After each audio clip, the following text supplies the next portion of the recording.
શાંતાબેનને આજે સવારથી જ ક્યાંય મન લાગતું ન હતું. માથાનો દુખાવો અને શરીરના દુખાવાને કારણે થોડા ચક્કર આવી રહ્યા હતા. એટલે એમણે એવું વિચાર્યું કે કદાચ કામના થાકને લીધે આવું થઈ રહ્યું હશે. એટલે તેઓ એની અવગણના કરીને પોતાના કામમાં લાગી ગયા. બધું જ કામ પૂરું થયું ત્યારે બપોર થઈ ગયું અને આજે એને કંઈ ખાવાનું પણ મન નહોતું. છતાં પણ તેમણે થોડો શીરો બનાવી લીધો અને ખાધા પછી થોડો સમય આરામ કરવા માટે પથારીમાં સૂઈ ગયા. પરંતુ માથાનો દુખાવો ઓછો થવાનું નામ નહોતો લેતો. એટલે એમણે કપાળ પર થોડી બામ લગાવી અને આંખો બંધ કરીને પથારીમાં આડા પડી ગયા. આજે એમને પોતાના પતિ રમેશભાઈની ખૂબ જ યાદ આવી રહી હતી અને ખરેખર રમેશભાઈનું ખૂબ જ ધ્યાન રાખવા હતા. ક્યારેય એને થોડું ઘણું માથુંમાં દુખાવું ન થાય તેને શાંતાબેનનું માથું દબાવી દેતા અને પોતાનું હાથે ઇલાયચી વાળી ચા બનાવીને પીવડાવતા હતા. એના પતિ ખૂબ જ સંવેદનશીલ હતા. આવું બધું વિચારતા વિચારતા શાંતાબેનની આંખોમાં આંસુ આવી ગયા. ત્યારે જ એને ખબર પડી કે એના શરીરનું તાપમાન ખૂબ જ વધી રહ્યું છે. એટલે ઘરમાં રાખેલા થર્મોમીટરથી તપાસ કરી તો શરીરનું તાપમાન 103 ડિગ્રીએ પહોંચી ગયું હતું. ત્યારબાદ જેમ તેમ કરીને તેઓ ઊભા થયા અને ઠંડા પાણીના પોતા તેના કપાળ પર મૂકવા લાગ્યા. એમણે એવું વિચાર્યું હતું કે હવે વધારે વાર લગાવીએ તો યોગ્ય નહીં થાય અને રાત થઈ ગઈ હતી. એટલે સવારે દવાખાને બતાવી દઈશ. આવું વિચારીને તેમણે પોતાના પુત્ર વિપુલને ફોન લગાવ્યો. એટલે વિપુલ કહેવા લાગ્યો કે હેલો મમ્મી, તમે આજે અચાનક જ મને કેમ યાદ કર્યો? ત્યારે શાંતાબેન બોલ્યા કે બેટા, મને ખૂબ જ વધારે તાવ આવી ગયો છે.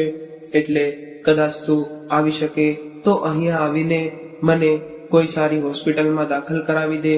શાંતાબેન ધ્રુજતા અવાજે આવું કહ્યું ત્યારે દીકરો કહેવા લાગ્યો કે માં, મારે તો કાલે ખૂબ જ મોકલી દેત, પરંતુ આયુષની તબિયત પણ સારી નથી. આવું કહીને દીકરાએ પોતાની લાચારી વ્યક્ત કરી.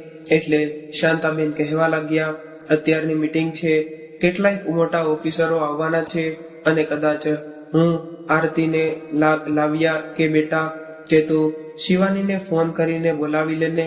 એને ત્યાં તો એના સસુરાલ પણ છે, એટલે એ લોકો 1-2 દિવસ ઘર સંભાળી લેશે. ત્યારે વિપુલ બોલ્યો કે માં, તને ખોટું ન લગાડતા મારી મજબૂરી સમજવાની કોશિશ કરો. પોતાના પુત્રના આવા જવાબથી શાંતાબેન હેરાન રહી ગયા. ત્યારબાદ તેણે પોતાની પુત્રી શિવાનીને ફોન કર્યો. એટલે દીકરી કહેવા લાગી કે માં, કદાચ મારું ચાલતું હોત તો હું અત્યારે જ ત્યાં આવી ગઈ હોત, પરંતુ આ દિવાળીએ મારી નણંદ અમેરિકાથી આવવાની છે અને એ પણ 3 વર્ષ પછી આવી રહી છે. એટલે મારે પણ ઘણી બધી તૈયારીઓ અને ખરીદીઓ કરવાની છે અને આ તૈયારીઓમાં જો કંઈ પણ કમી રહેશે તો મારા સાસુને ખોટું લાગશે. એટલે તમે વિપુલને બોલાવી લ્યો. મારે ગઈકાલે જ એની સાથે વાત થઈ હતી અને આવતીકાલે શનિવાર છે, એટલે તેઓ વીકેન્ડમાં પિકનિક મનાવવા જઈ રહ્યા છે અને પિકનિકનો પ્રોગ્રામ તો પછી ક્યારેક પણ બનાવી શકાય છે. શાંતાબેન પોતાની દીકરીની વાત સાંભળીને ચોંકી ગયા અને વિચારવા લાગ્યા કે મારો દીકરો મારી સાથે કેટલું ખોટું બોલી રહ્યો છે. પોતાની જન્મદાતા માં સાથે પણ રમત રમી રહ્યો છે. ત્યારબાદ શાંતાબેને કોઈને કંઈ ન કહ્યું અને બીજા દિવસે સવાર પડતા જ એમ્બ્યુલન્સ બોલાવીને એકલા જ હોસ્પિટલે જવાનો નિર્ણય કર્યો.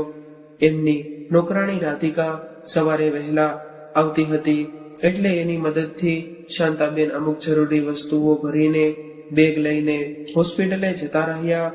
તેઓ તાવથી ધ્રુજી રહ્યા હતા, એટલે તેને તાત્કાલિક દાખલ કરી દેવામાં આવ્યા. તાવ 104 ડિગ્રી સુધી પહોંચી ગયો હતો, એટલે ડોક્ટરે તાવ ઓછો કરવા માટે ઇન્જેક્શન લગાવ્યું અને સાથે સાથે અમુક ગોળીઓ પણ આપી, પરંતુ તાવ ઓછો થવાનું નામ નહોતો લેતો. એટલે એના લોહીના તપાસ કરવા માટે સેમ્પલ લેવામાં આવ્યું અને રિપોર્ટની આવ્યા પછી ખબર પડી કે એને ડેન્ગ્યુ છે. એટલે હવે ડેન્ગ્યુની સારવાર શરૂ કરવામાં આવી અને ડોક્ટરે શાંતાબેનને એવું કહ્યું કે તમે એકલા છો, એટલે વધારે સારું એ રહેશે કે જ્યાં સુધી તમે સંપૂર્ણપણે સ્વસ્થ ન થઈ જાઓ ત્યાં સુધી હોસ્પિટલમાં જ રહેજો. હવે 2 દિવસ પછી એક વૃદ્ધ વ્યક્તિ હોસ્પિટલની નર્સ સાથે એના રૂમમાં આવ્યા. એના હાથમાં થોડા ફળો હતા. શાંતાબેને એને ઓળખવાની કોશિશ કરી અને ઘણું વિચાર્યું. પછી એને યાદ આવ્યું કે એ વ્યક્તિને તેઓએ સવારે વોકિંગ કરતી વખતે પાર્કમાં જોયા હતા. એ વ્યક્તિ રોજ દેખાતા હતા, પરંતુ શાંતાબેન અને એ વ્યક્તિ વચ્ચે ક્યારેય કોઈ વાતચીત નહોતી થઈ. એટલામાં જ એ વ્યક્તિએ પોતાનો પરિચય આપીને એવું કહ્યું કે મારું નામ રાકેશભાઈ છે અને હું તમારી કોલોનીમાં જ રહું છું. રાધિકા મારા ઘરે પણ કામ કરે છે. મને એના દ્વારા જ તમારી તબિયત વિશે જાણ થઈ હતી અને એ પણ જાણવા મળ્યું કે તમે બિલકુલ એકલા છો. એટલે જ હું તમારી તબિયત કાઢવા આવતો રહ્યો. ત્યારે શાંતાબેને ફળો તરફ નજર કરીને કમજોર અવાજે એવું કહ્યું કે આની શું જરૂર હતી. એટલે રાકેશભાઈ બોલ્યા કે અરે, તમારે તો અત્યારે કંઈક ખાવાની ખૂબ જ જરૂર છે અને તમે કંઈક ખાશો તો જલ્દીથી સ્વસ્થ થઈને ઘરે પાછા આવી શકશો. આટલું કહેતા જ રાકેશભાઈ ફળો કાપવા લાગ્યા.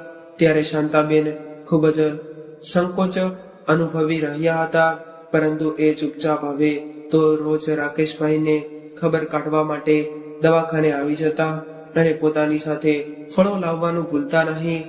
એમનો નિખાલસ સ્વભાવ શાંતાબેનને અંદરો અંદર સ્પર્શી રહ્યો હતો. લગભગ 8 દિવસ પછી એટલે હોસ્પિટલમાં એને રજા આપવામાં આવી અને સાંજ સુધીમાં તેઓ ઘરે પાછા આવતા રહ્યા. તેઓ હજુ તો રાત્રિ ભોજન વિશે વિચારી રહ્યા હતા. ત્યાં તો રાકેશજી ડબ્બો લઈને આવી ગયા.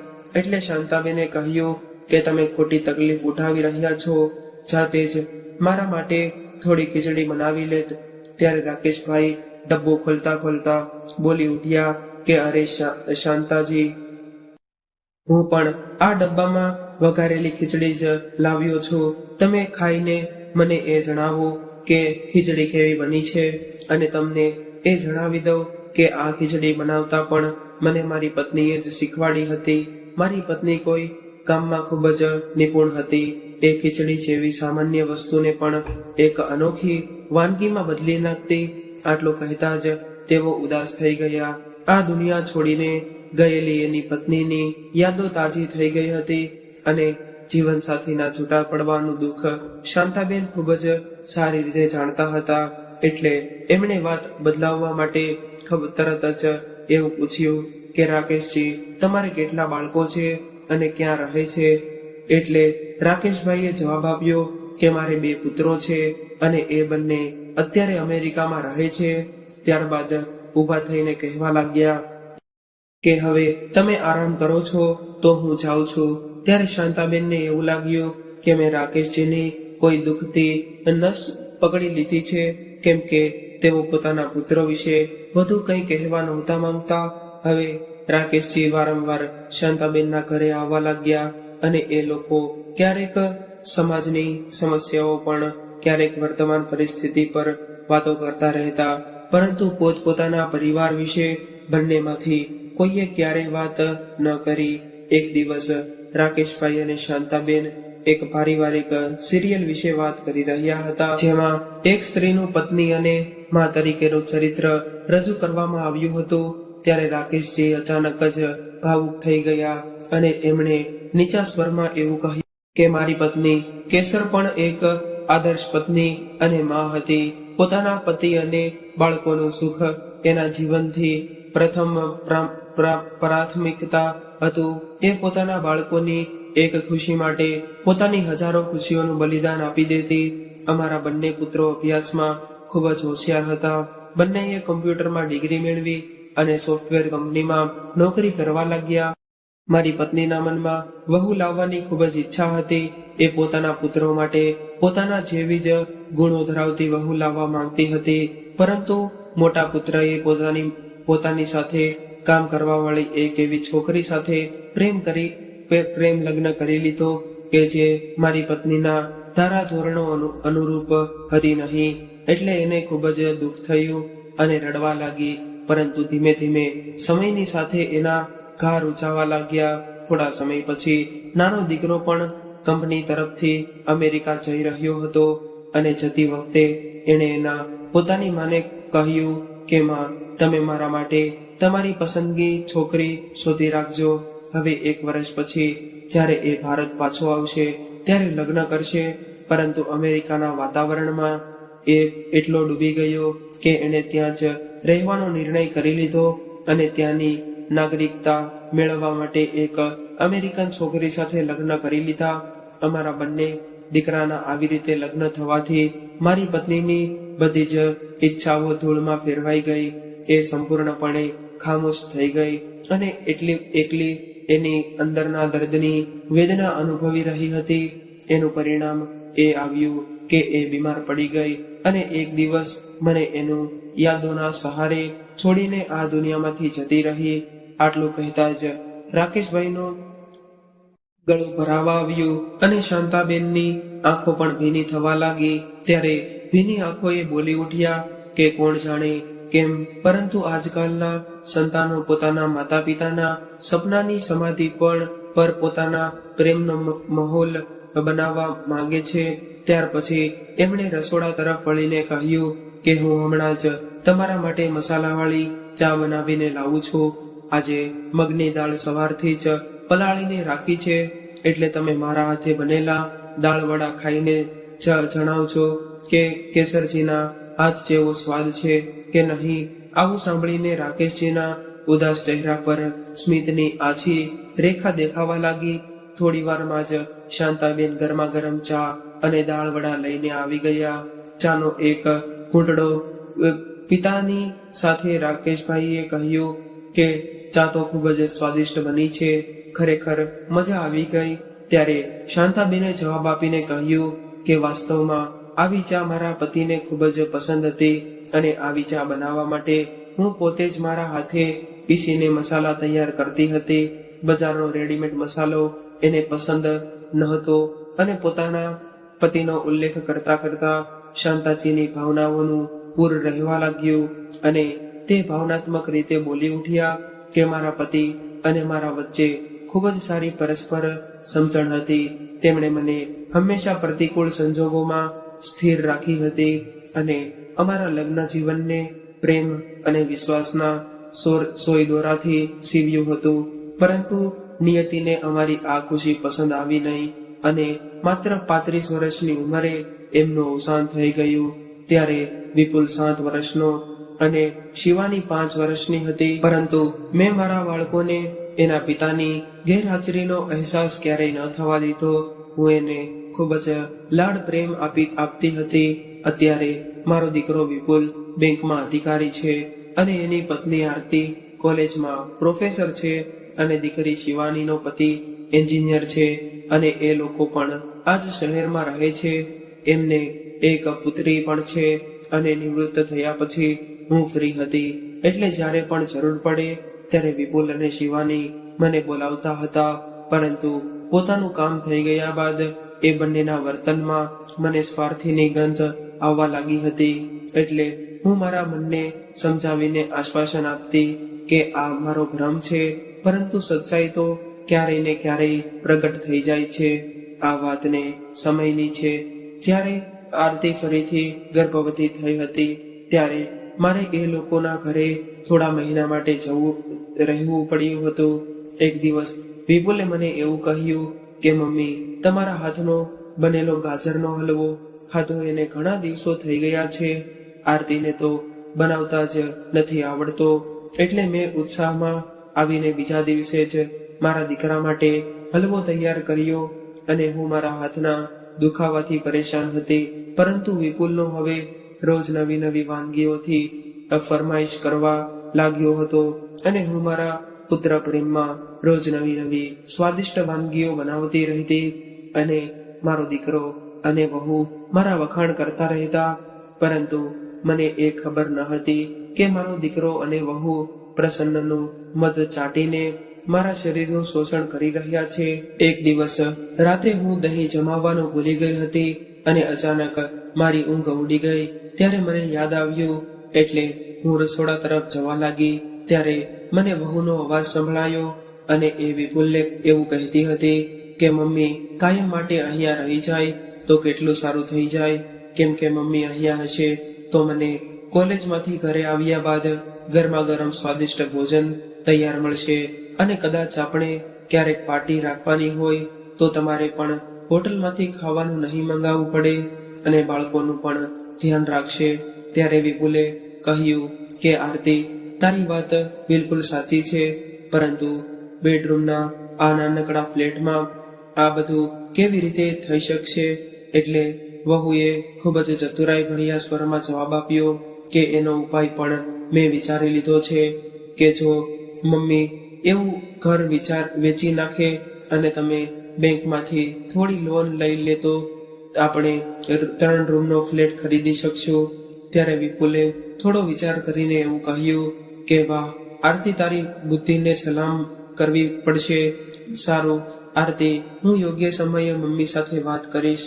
આવી વાત સાંભળીને દીકરા અને વહુનો સ્વાર્થ મારી સામે ઉજાગર થઈ ગયો હતો.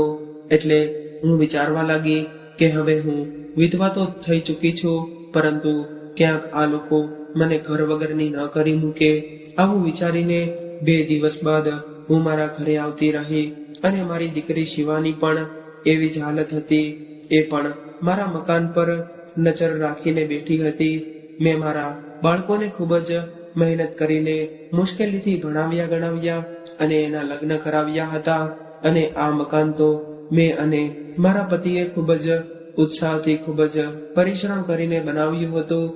મારા પતિનું અવસાન થયું ત્યારે મકાનનું થોડું કામ બાકી હતું, પરંતુ મેં જેમ તેમ કરીને ખૂબ જ મુશ્કેલીથી એ પણ પૂર્ણ કરાવ્યું હતું. અને હમણાં બીમાર પડી ત્યારે પણ ઘણો બધો ખર્ચો થઈ ગયો હતો. એટલે હું એવું વિચારી રહી છું કે નાના બાળકોને ટ્યુશન કરાવવાનું શરૂ કરી દઉં, કેમ કે હું મારા સમયમાં એક સ્કૂલમાં ઉચ્ચતર માધ્યમિક ક્લાસની કેમેસ્ટ્રીની શિક્ષક હતી. ત્યારે રાકેશજીએ શાંતાબેનની વાતને સમર્થન કરીને એવું કહ્યું કે તમે તો શરૂઆતથી જ શિક્ષણ વ્યવસાય સાથે જોડાયેલા છો, એટલે આસાનીથી સારો વિકલ્પ બીજો શું હોઈ શકે. ત્યારબાદ થોડો વિચાર કરીને એમણે એવું કહ્યું કે આપણે એક કોચિંગ સેન્ટર ખોલવું જોઈએ, કેમ કે હું પણ એક કોલેજમાં ગણિતનો પ્રોફેસર હતો. સારા એક મિત્ર છે, મારા એક મિત્ર છે, એ પણ પ્રોફેસર હતા અને એને પણ આવા કામમાં ખૂબ જ રસ છે.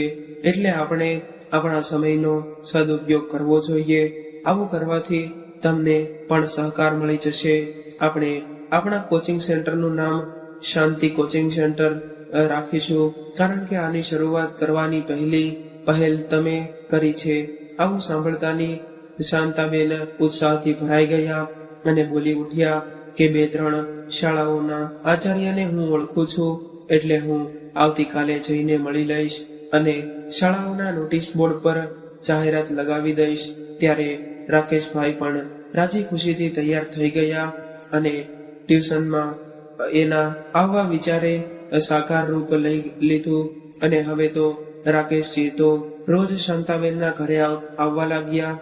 ક્યારેક કોઈ પ્લાનિંગ માટે આવતા તો ક્યારેક કોઈ ચર્ચા કરવા માટે, અને તેઓ લાંબા સમય સુધી શાંતાબેનના ઘરે રહેતા હતા.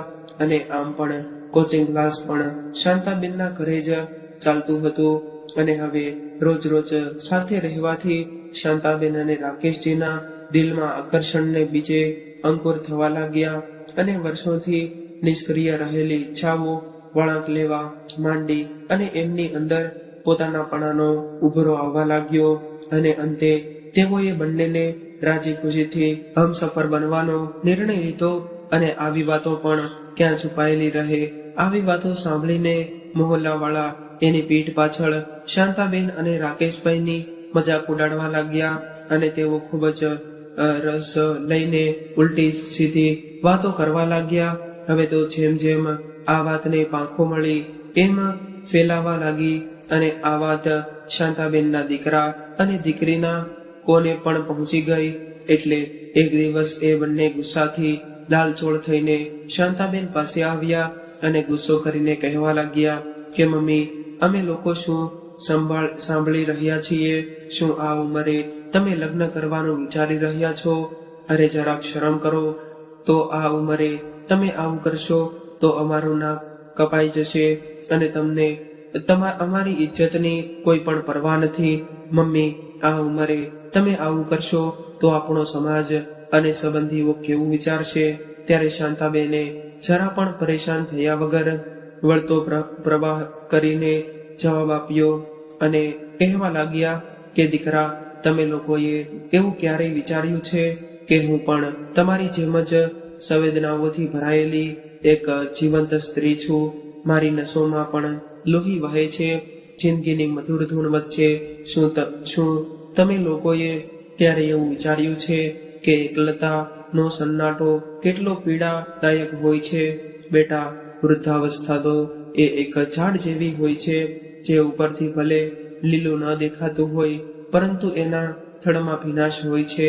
કદાચ એના મૂળમાં પ્રેમના પાણીથી સિંચાઈ કરવામાં આવે તો એમાં પણ ઈચ્છાઓની કળીઓ ખીલે છે.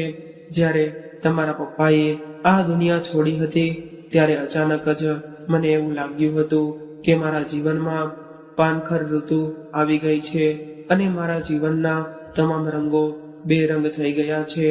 પરંતુ મેં તમારી ખુશી માટે મારી બધી જ આકાંક્ષાઓની આહુતિ આપી દીધી. પરંતુ તમે યુવાન થઈ ગયા બાદ તમારી આંખોમાં એટલો બધો સ્વાર્થ ભરાઈ ગયો હતો કે એની આગળ કર્તવ્ય અને જવાબદારી એના શબ્દો પણ ઝાંખા પડી ગયા.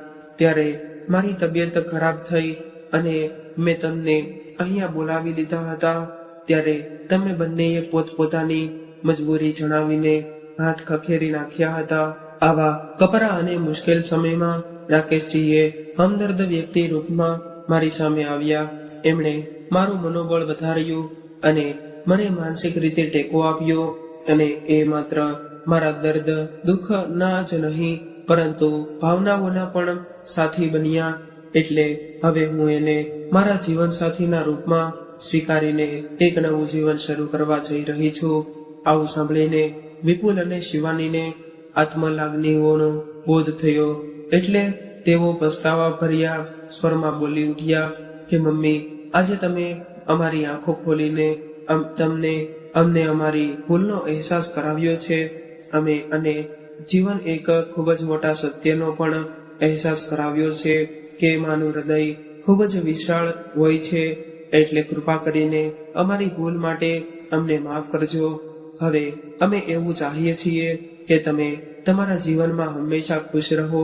પોતાના સંતાનોની આવી વાત સાંભળીને શાંતાબેનને ખુશી થઈ અને ત્યારબાદ એણે રાકેશજી સાથે લગ્ન કરીને વૃદ્ધાવસ્થામાં બંને એકબીજાનો સહારો બન્યા અને ખૂબ જ ખુશીથી પોતપોતાના જીવન જીવવા લાગ્યા.